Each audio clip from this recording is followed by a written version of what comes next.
Stretching far and wide from Bombay offshore, the largest oil find for ONGC to the latest finds in the depths of the Krishna-Godavari basin.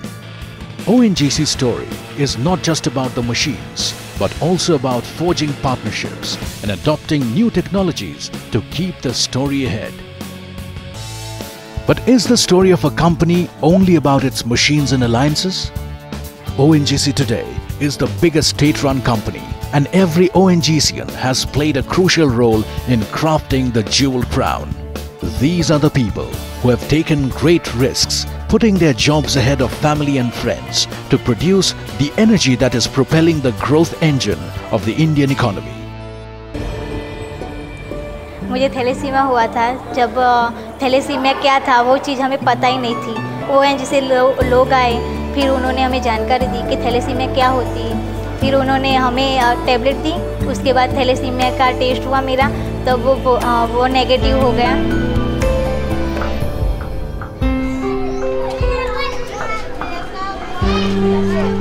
If ONGC has been a friend when it comes to health issues, the company's role as a guide and mentor in education has touched the lives of several young people.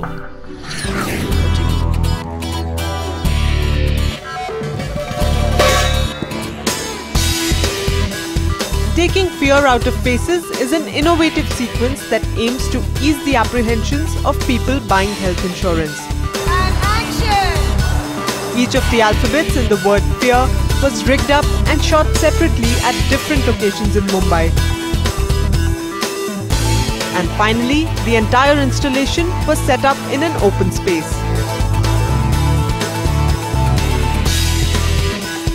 We wanted almost like exercising the fear which people have towards health insurance. It's actually quite literally putting it like that, and so we've exhaled it out.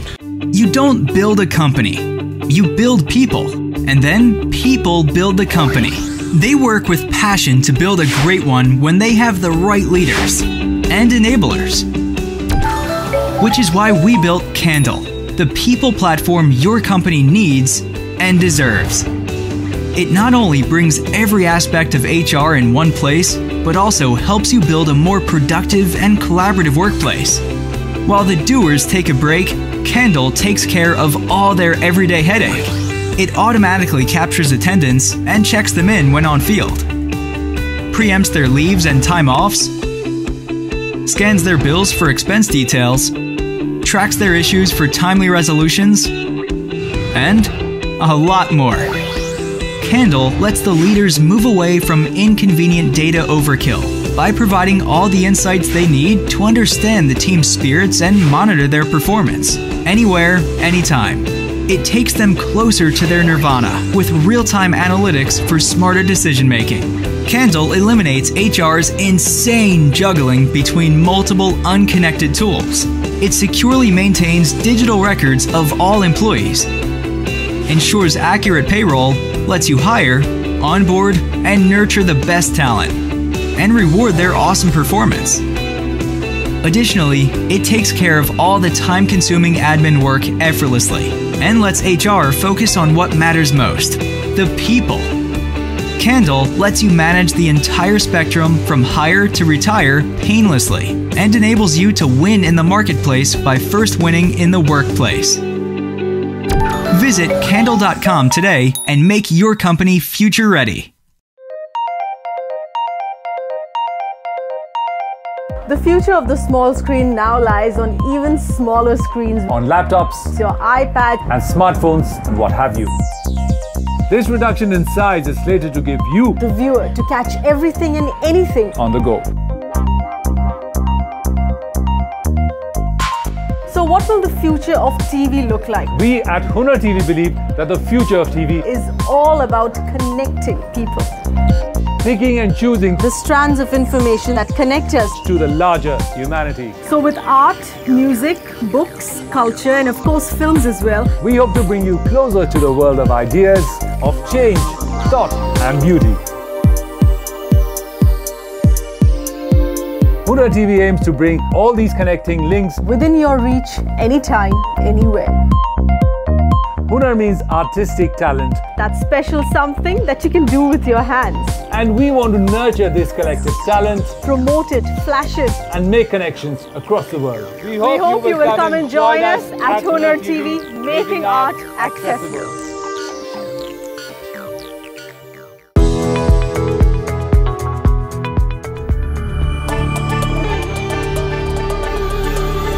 India, a subcontinent with 1 million contradictions and 1 billion cuisines.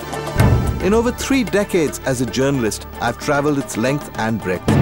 And nearly everywhere I've gone, the story has always been secondary to my real passion. What we eat, what we drink, and how we live. That's the real story. To understand this country, you need to sample its flavors. Because ultimately, everything is a matter of taste.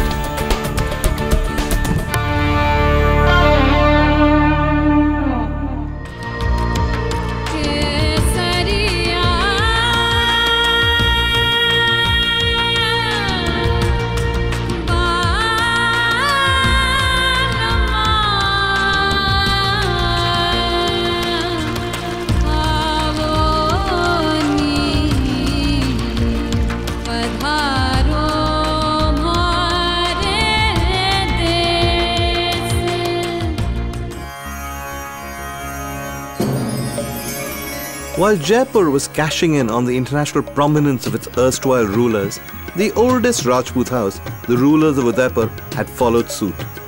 They converted one of their palaces into a hotel and fulfilled everyone's stereotype of the fantasy that is Indian royalty. Floating gloriously in the center of the Pichola lake is the Lake Palace, the perfect fairy tale setting. This is Indian exotica combined with international luxury. Here's a pretty hotel, isn't it?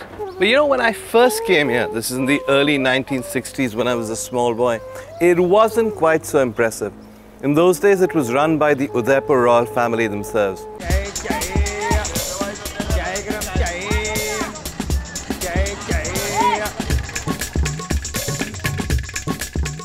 Indian product it certainly was, and like everything else, we gave it our own special brand of Indianness.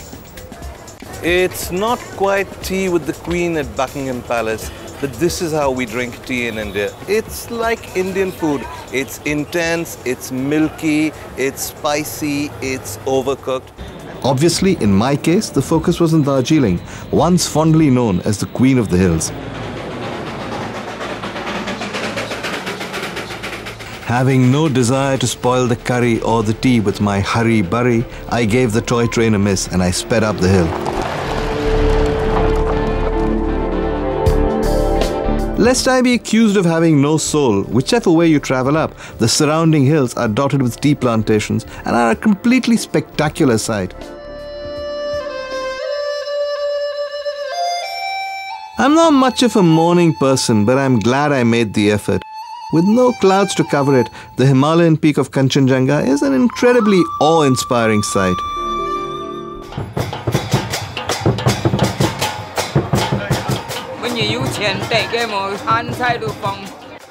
It's not just the local Chinese community that gathers here for New Year, but also the many Calcutta Chinese who've made their homes in other parts of the world. They gather together in some bizarre example of cross-cultural integration in front of a Chinese Kali temple.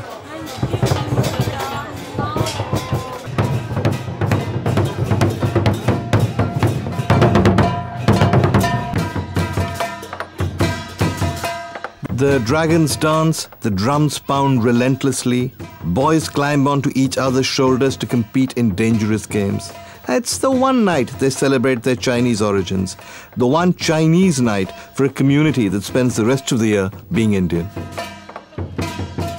It's from this melting pot of cultures that my friend Nelson Wang emerged. Nelson, a Calcutta boy like one of those here, was born into a community that tried valiantly to hang on to its Chinese roots, but finally went with the flow. India got to them just as it got to everyone else.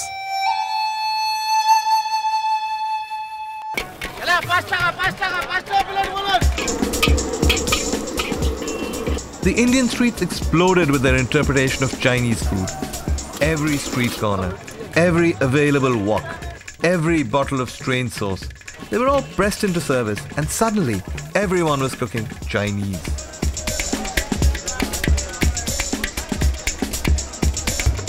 The final frontier was the takeover of our street food. I found it here. This is the heart of Punjabi Delhi, Lajpat Nagar Market, where housewives shop for bangles and for saris. It's famous for chaat, which translates as Indian street food. At least it did, till I found the Chinese version.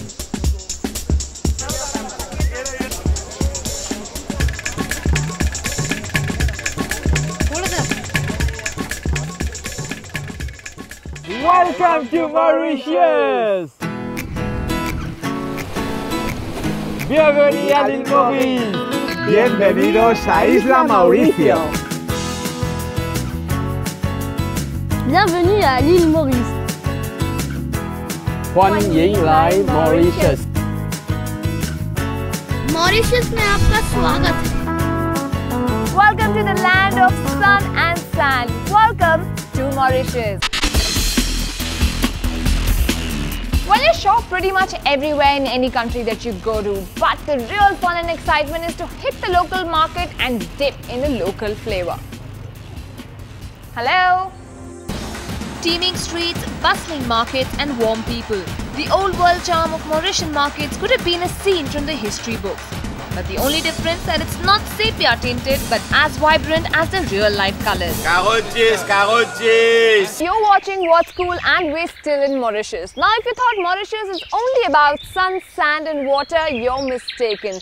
A little walk inside the island and you'd see a different world, a piece of exotica waiting for you. And if you're not a relic hunter, you can shake a belly here with the Sega dancers. Now that's more like my kind of holiday. Sega is the national dance of Mauritius, originally performed by the African slaves. Though looks a bit like Hawaii dance, I must say. Well, 3 thumb rules to master the dance: sway that hip, shake that belly and glide like a dream. That's Sega for you. And as you can see, I couldn't do any of that too well. Not bad! And no matter what you do in Mauritius, you do come back to see at the end of the day. Varanasi, one of the oldest living cities in the world. This is the city where the ancient and the modern overlap to provide a heady experience to the tourists. A city that charms and challenges in equal measure, both materially and spiritually. Situated on the banks of the mighty Ganga, Varanasi is as much a pilgrimage hub as it is a tourism center and stands as an everlasting symbol of the inclusiveness of Indian culture.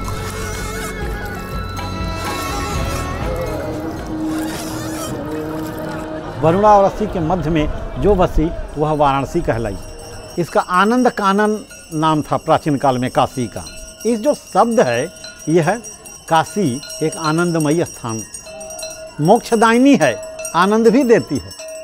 If you need to discover India, you need to be in Kashi or Banaras, because this is where entire India aspires to come on a spiritual odyssey or journey. Varanasi is also the starting point for the Gachami Buddhist path, where Lord Buddha walked and preached in eastern Uttar Pradesh. A few kilometers from Varanasi is Sarnath, one of the most revered Buddhist pilgrim centers, and famous for being the first place that Gautam Buddha visited after getting enlightenment at Bodh Gaya. It has a great stupa that was erected to commemorate Buddha's first sermon. Sarnath is one of the major attractions for Buddhist tourists from not just India, but countries like Thailand, Myanmar, Tibet, Sri Lanka and Japan.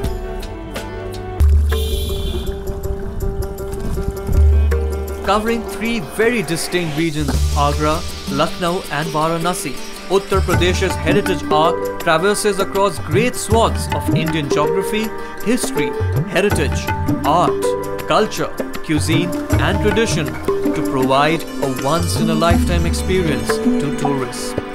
An experience that is magnificent, unparalleled and beyond compare.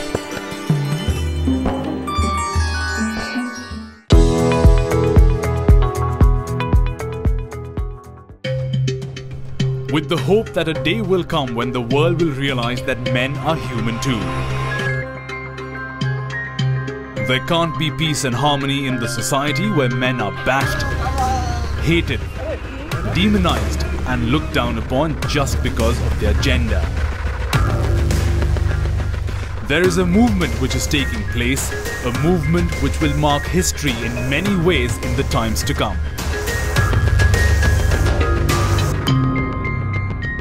It's about a common man who is every day putting in all the efforts to make this society a better place to live in. But this time there was a determination to do something at a scale that becomes a benchmark for the MRM globally. We organize this dharna to make ourselves heard. The politicians, bureaucrats, judiciary, members of parliaments, everybody has ignored us deliberately, continuously. It was really important that all these victims and the activists across the country should come together in a way like never before and have a peaceful protest. Satyagraha for Men, as we called it. So as the announcement was made on various social networking platforms about the Satyagraha for Men, there was a spurt of calls and messages by activists who wanted to work on various fronts to make this event a success.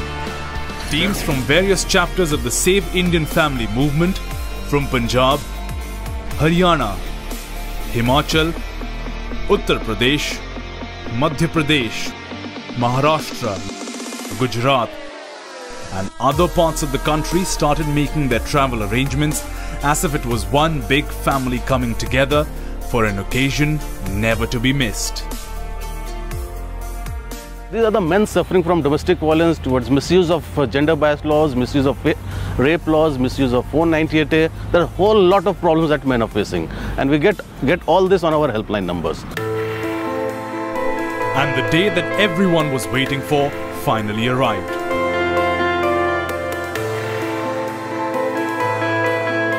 The stage was set to witness the rise of men in India, to come together and fight back and not just succumb to the powers which are generating misandry. There were common men, women, children, elderly, activists from all over the country, someone who cycled and spread awareness all the way, someone who came on a motorbike for over 1,000 miles, someone who has seen the world for over 90 years, someone who was falsely implicated, someone who has been thrown out by his loved ones, someone who wants his dignity back, someone who wants to bring about some change, someone who thinks that this is sacred and the only hope for mankind.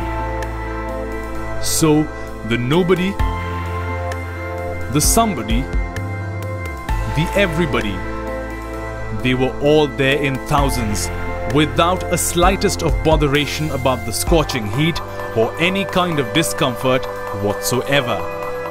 This was absolutely magnificent, spectacular rather, as something as big as this had never happened anywhere in the world for the cause of men.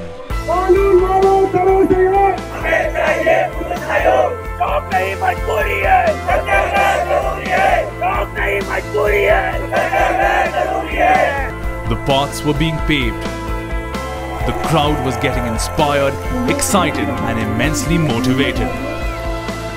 It looked as if they wanted to come out of the closets, wanted to break the barriers and fight for their rights, their dignity, no matter what it takes to be there. The Constitution of India has given equal rights to both men and women. But what has happened over the last many years, a lot of political parties have created many laws which are gender biased and which are against men, as a result of which men are having extremely difficult time. And Save Indian Family has decided to raise the voice against these gender biased laws. And today, men from all over the country have gathered here at Jantar Mantar, and not only men, a lot of women who are mothers or sisters who have been impacted by these laws have also gathered with us to raise the voice against these laws. We have submitted a memorandum of our demands to Honorable Supreme Court of India, the President of India and the Prime Minister of India, and we are expecting a positive response from them. The day was coming to an end, but some desires were still unfulfilled. Some people just said that enough was enough and decided that we will make more noise. And just before dusk, everybody gathered at the India Gate, and the monument, which embraces the martyrs of the freedom struggle, became witness to this one more movement which was asking for freedom. Freedom from the gender bias, the misandry, and the ever-rising male suicides.